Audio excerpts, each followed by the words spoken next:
Salut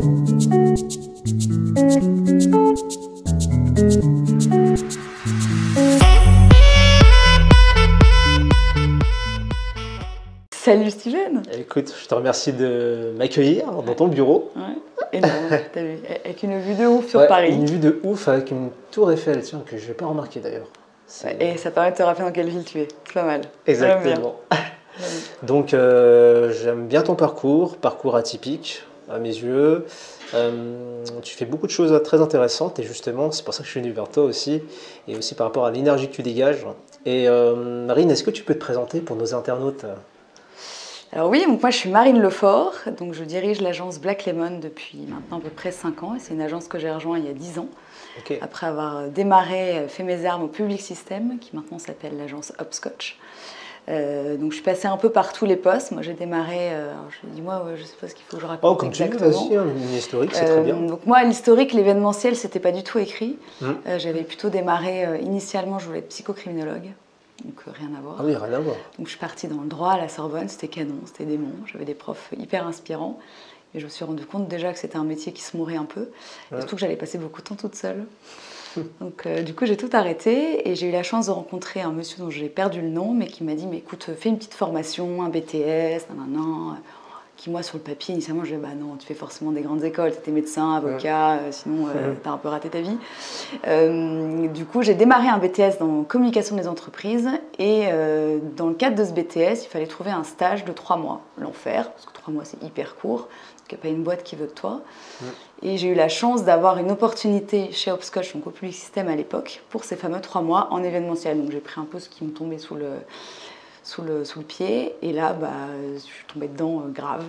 J'étais au taquet, j'ai trouvé ça canon, cette adrénaline, enfin ce qui se passe, tout ce qu'il y avait autour du métier. Donc j'étais juste assistante chef de projet. Et derrière j'ai fait une école de pub qui me permettait d'avoir en fait un bachelor en alternance complet. C'est-à-dire j'étais dans la boîte tous les après-midi. Donc moi, en fait ce que je cherchais c'était bosser. Pas de travail scolaire, donc pas que ça marchait pas, mais franchement ça m'ennuyait. Tu as travaillé vers quel âge quoi? Et j'étais jeune, j'avais 20 ans, 21 ans. J'ai commencé à bosser à 21, c'est ça, à 22 ans. Donc j'ai commencé très jeune. Et du coup j'ai fait 3 ans, donc j'avais fait cette fameuse année de droit un peu foireuse. Après j'étais partie à Londres, après mes 2 ans de BTS, mon année d'école de pub, que j'ai faite du coup en alternance chez Hopscotch, donc en tant qu'assistante chef de projet, avec des gens canons. C'était la grande époque du Public System, le temps où l'agence était encore indépendante. J'ai rencontré des gens passionnés, passionnants, inspirants, et j'ai appris le métier, clairement. Et du coup, j'y suis restée après en tant que chef de projet, où j'ai pu faire des trucs de fou, aux Beaux-Arts, pour la Cité Générale, avec un forum qui s'appelle Passe pour l'Emploi. J'ai fait le Festival de Cannes pendant 2 ans pour Grégouze, donc j'ai vécu des années folles. Et après, j'ai tout lâché pour partir voyager 6 mois en Asie du Sud-Est. Et rentrant de ça, rien à voir. Et rentrant de ça, j'ai eu envie d'une plus petite structure où on pouvait un peu plus d'agilité. Et là où j'ai rencontré Axel, donc le fondateur de l'agence Black Lemon, qui m'a prise en tant que chef de projet à l'époque. On était 3, qu'il y avait une autre chef de projet qui était là. Et puis ça fait 10 ans que ça dure. Et donc de chef de projet senior, directrice de clientèle, directrice conseil, et puis jusqu'à reprendre la direction générale il y a maintenant 5 ans, parce que c'était au retour de mon 3e congé mat, parce que j'ai 3 enfants. Donc c'était il y a 5 ans tout pile. C'est quoi Marine, chef de projet? Alors chef de projet, c'est vraiment le chef d'orchestre de l'ensemble. C'est-à-dire que nous aujourd'hui on a des clients qui nous appellent, qui nous interrogent. Donc on a un business model avec un principe d'appel d'offres qu'on remporte et qu'après on produit, un peu comme les architectes. Et donc le chef de projet, c'est vraiment le chef d'orchestre de l'ensemble. C'est-à-dire qu'il ne fait rien en soi, mais il fait tout. C'est-à-dire que c'est lui qui va coordonner tous les talents. C'est sympa, donc, que ce soit, c'est pas mal. Et donc voilà, c'est vraiment l'interface avec notre client. C'est lui qui va s'assurer que le rétro-planning est tenu, que le budget est tenu, et tout ça avec des talents autour de lui. Donc soit sur la partie production, sur la partie artistique, sur la partie food and drinks. Donc, on va aller chercher des traiteurs, des décos, des talents, quels qu'ils soient. Donc on va agglomérer tous ces talents autour du projet, les piloter, les coordonner pour pouvoir livrer le jour J l'événement et que la lumière s'allume. Donc vous êtes combien dans l'équipe là? Alors le Covid est passé par là malheureusement, donc on est un petit peu moins nombreux qu'avant, mais on est quand même on est 25 aujourd'hui.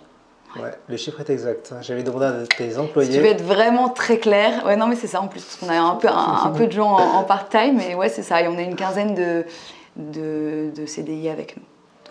Donc c'est cool, on a retrouvé un peu une bonne équipe, donc ça c'est sympa. Comment tu parles de talent, pour toi c'est quoi un talent? Ah, c'est moi. Non, un talent c'est...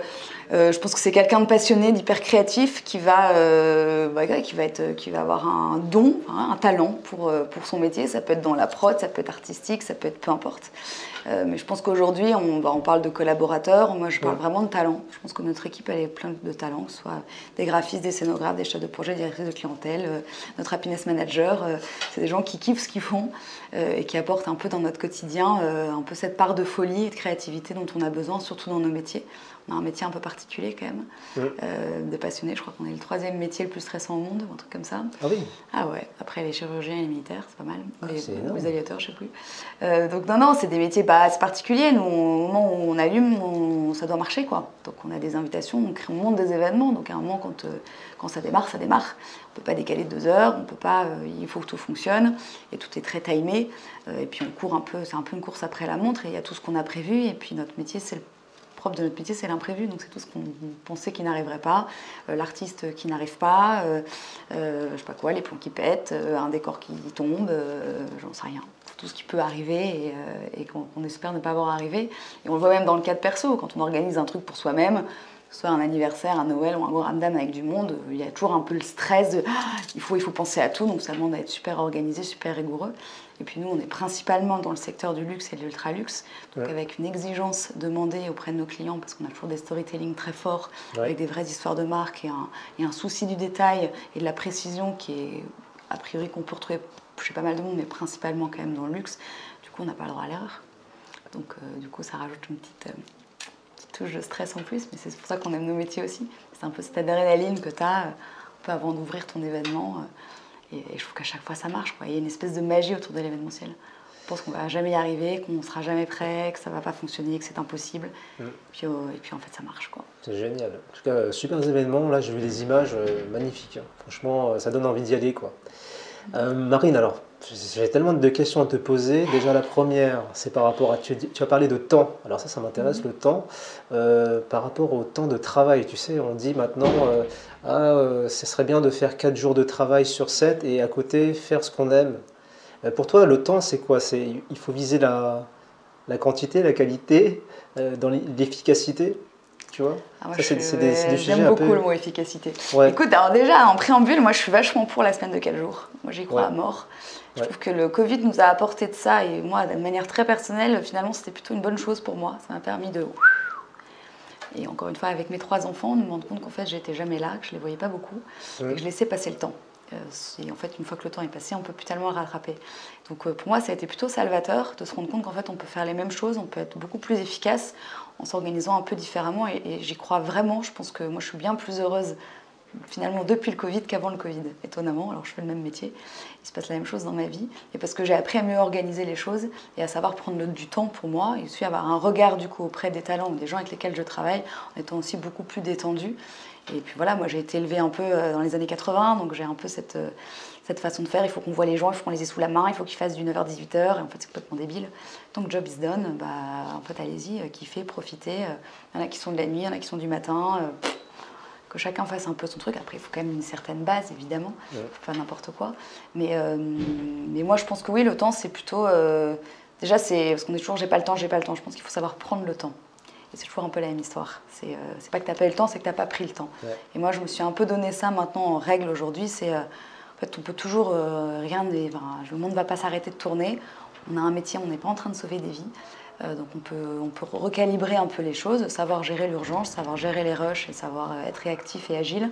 Mais savoir aussi de temps en temps step back et respirer 2 secondes, aller faire un tour, aller s'aérer et partir en week-end un peu plus tôt et aller profiter de ce qu'on aime pour revenir un peu rebooster et être encore plus performant.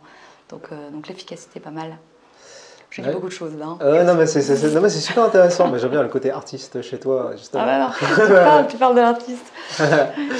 Donc vous êtes parti à Cannes là récemment, donc sacrée expérience. C'était ouf. Ouais. Donc c'était pour quel événement? C'était pour l'événement Mouette Effervescence.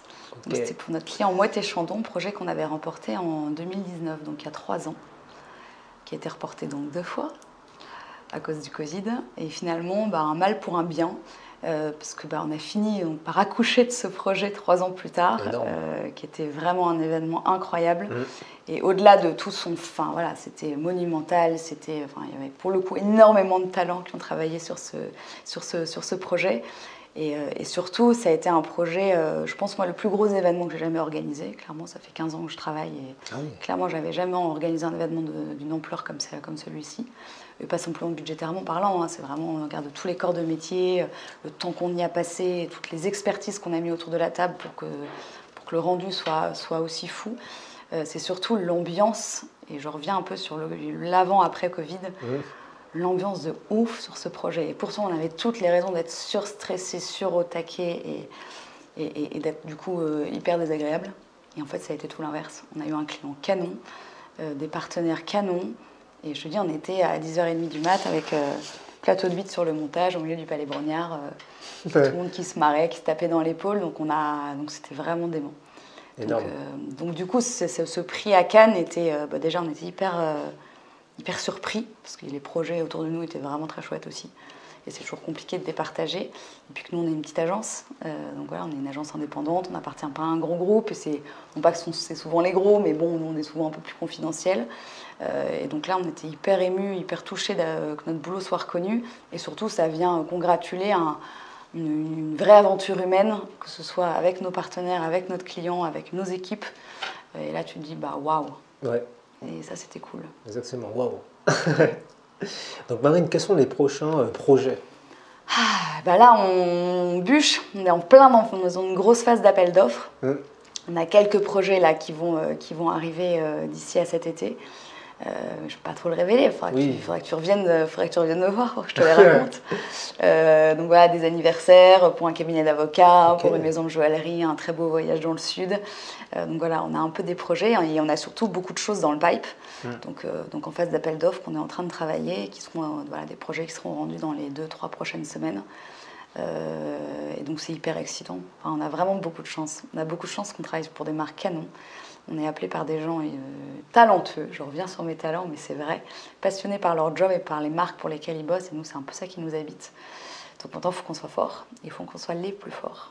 C'est quoi les valeurs de Black Lemon? Écoute, on en a 4. Bon, la première, elle est facile, c'est le citron. Bon, easy, tu vois, sympathique. Anti-cancer. Cool. Ouais, tu vois. Et ensuite, c'est l'ambition, la précision et la passion. D'accord. Donc l'ambition, clairement, parce qu'on a un peu notre claim qui est stunning or nothing. Donc en gros, on fait les choses de manière démente ou on ne les fait pas. Et je pense que c'est vraiment un des trucs forts de notre job, c'est allons toujours chercher un truc qui nous paraît impossible et c'est là que ça devient intéressant.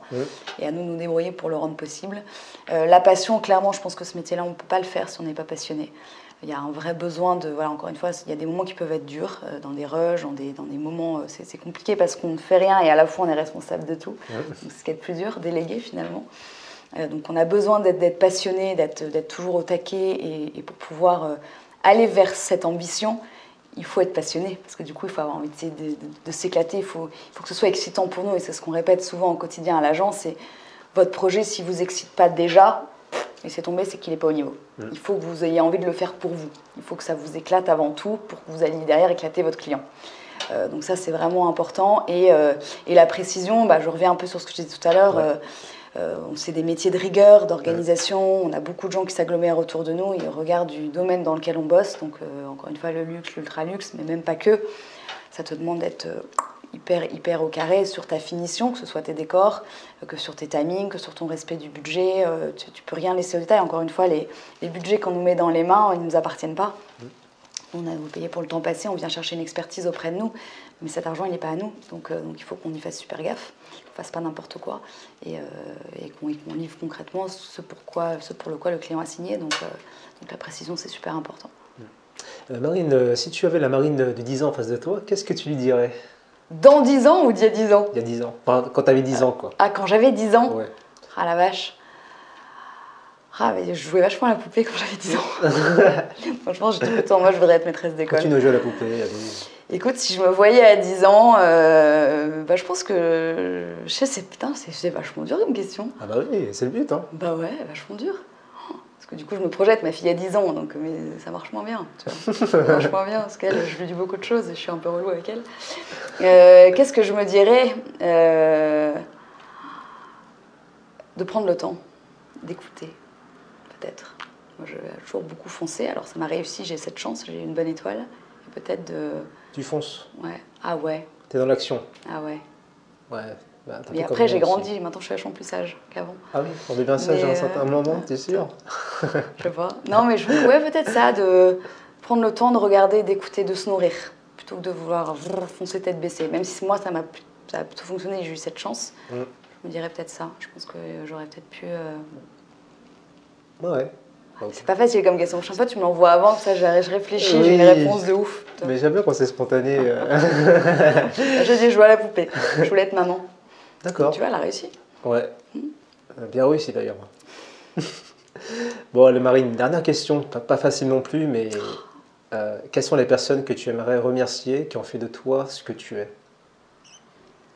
C'est sympa parce que tu vois, sur la scène à Cannes, je me suis dit, tu peux toujours faire un peu la blague, faut remercier son papa, sa maman, ça fait remise des Oscars, tata, machin, ouais, c'est ça. La personne que je voudrais remercier, oh la vache, relou tes questions. Les personnes ou les personnes? Ah, les personnes. Je veux dire, ça va pas être très compliqué. Moi, je remercierai les personnes qui ont cru en moi. Donc, typiquement, ça commence par une certaine Julie qui m'a permis d'arriver chez Hopscotch au tout début, au Public System, qui m'a prise en tant que stagiaire. Elle n'a pas trouvé le choix parce que ça venait du Big Boss. Tiens, regardez, j'étais un petit peu, tu vois, il y avait un petit coup de main donné dans mon CV. Mais du coup, elle m'a clairement fait confiance. Et elle m'a embarqué un peu loin avec elle. Et puis toutes celles qui ont suivi, donc ça c'est vraiment dans le cadre pro. Donc, tu vois, il y a eu Julie, il y a eu Elsa, il y a eu Carla et Axel après. Axel qui clairement, voilà, c'était une super rencontre pro. Donc là, clairement que je remercie. Et après, évidemment, tous ceux qui m'aiment, donc mon mari, tous ceux qui me supportent au quotidien. Et ouais, je pense que bon, il y en a tellement, mes copines, tout le monde, en fait, j'ai envie de remercier tout le monde après. Mais je pense que ouais, côté boulot, c'est vraiment ça. Ok. Bon, de toute façon, ceux qui se reconnaîtront, tant mieux, et ceux que tu as oubliés, c'est pas grave. Ouais, c'est compliqué, hein. Trop de gens. Ils t'en voudront peut-être après la vidéo, mais c'est pas grave. Ouais, c'est ça, t'as pensé à moi. Bon, en tout cas, Marine, je te remercie infiniment pour ton temps et ton partage. Et puis, comme je dis toujours, l'aventure continue. Absolument, à bientôt.